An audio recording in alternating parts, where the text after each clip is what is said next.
साथ आते हैं और जब परिणाम नील बटा सन्नाटा आता है तो ये एक दूसरे को गाली देते हुए अलग हो जाते हैं।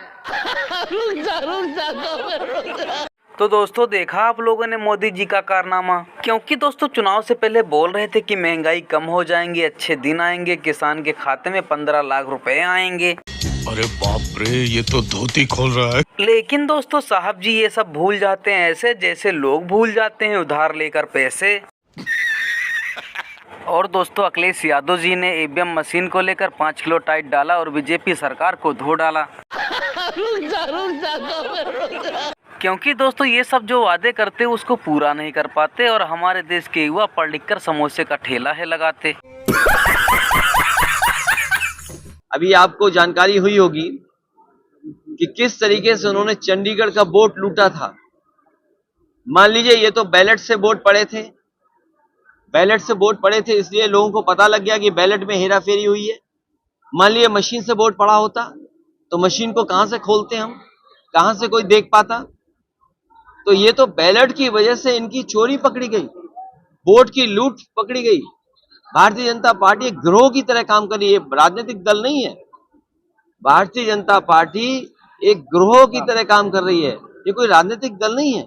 सोचिए सुप्रीम कोर्ट ने क्या कहा कि ये तो लोकतंत्र खत्म कर देंगे। सुप्रीम कोर्ट ने बाद में क्या फैसला लिया कि जिसको बैलेट से हराया था उसको जिताया सुप्रीम कोर्ट ने। एक आस और उम्मीद जगी है कि जनता जागरूक हो जाए। ये वोट लूटने का काम करते हैं, ऐसे लोगों को सबक सिखाने की जरूरत है आने वाले चुनाव में। अभी मजा आएगा ना भिड़। हर चुनाव के दौरान साथ आते हैं और जब परिणाम नील बटा सन्नाटा आता है तो ये एक दूसरे को गाली देते हुए अलग हो जाते हैं। लेकिन ये लोग जानते नहीं, ये बनारस हो, यहां सब गुरु हो। अमेठी की जो सांसद हैं स्मृति ईरानी जी, 13 रुपए किलो चीनी का दावा किया था। किसी से भी पूछ लीजिए, कहीं भी 13 रुपए किलो चीनी में नहीं मिली। उल्टा सार्वजनिक वितरण प्रणाली से मिट्टी का तेल गायब करा दिया। यहाँ पर एक महिला डॉक्टर नहीं है। अगर महिला को मान लीजिए उसको बच्चे का ही पेन होता है तो उसको देखने के लिए एक डॉक्टर की व्यवस्था यहाँ पर नहीं है। महिला अपने पेन इस तरह से बर्दाश्त करते हुए रायबरेली तक पहुँचने से पहले ही वो मर जाती है। अमेठी के जो लाइफलाइन अस्पताल है उसको बंद कराने का काम उन्होंने किया है। महिलाएं अपना जो बदन छुपा के रखती हैं, मजबूरी के तहत उनको जेंट्स लोगों को दिखाना पड़ता है। क्या कर रही है अमेठी के लिए? अब जब चुनाव आ रहा, राहुल जी यहाँ पर आ रहे हैं तो प्रोग्राम अपना लगा लिया।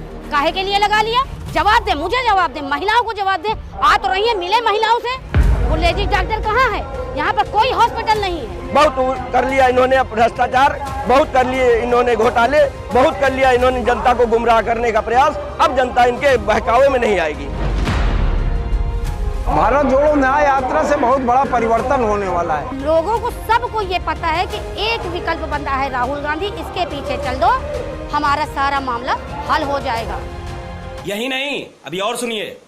मोदी जी किसानों को मार रहे हैं, मोदी जी नौजवानों को मार रहे हैं, मोदी जी हर एक देश के गरीब किसान मजदूर, हर एक संविधानवादी व्यक्ति को, हर एक भारत से प्यार करने वाले व्यक्ति को, सैनिकों को, सबको मार क्यों रहे हैं और किस हौसले से मार रहे हैं? क्या इन्हें कोई डर नहीं है? ये बात साथियों बिल्कुल सही है, इन्हें कोई डर बिल्कुल नहीं है। क्यों? क्योंकि ये जनता के वोटों से, किसानों के वोटों से, नौजवानों के वोटों से, बेरोजगारों के वोटों से या किसी भी व्यक्ति के वोट से जीतते ही नहीं है। इसीलिए इन्होंने अपनी स्वयं की पार्टी के बड़े बड़े लीडर्स को, आप लोगों ने देखा ना, कान पकड़ के निकाल दिया। यशोधरा, ये विजय राजे सिंधिया को, शिवराज सिंह चौहान को, रमन सिंह को और दूसरे भी बड़े बड़े नेताओं को, और वो बेचारे कुछ चू भी नहीं कर पा रहे। क्यों?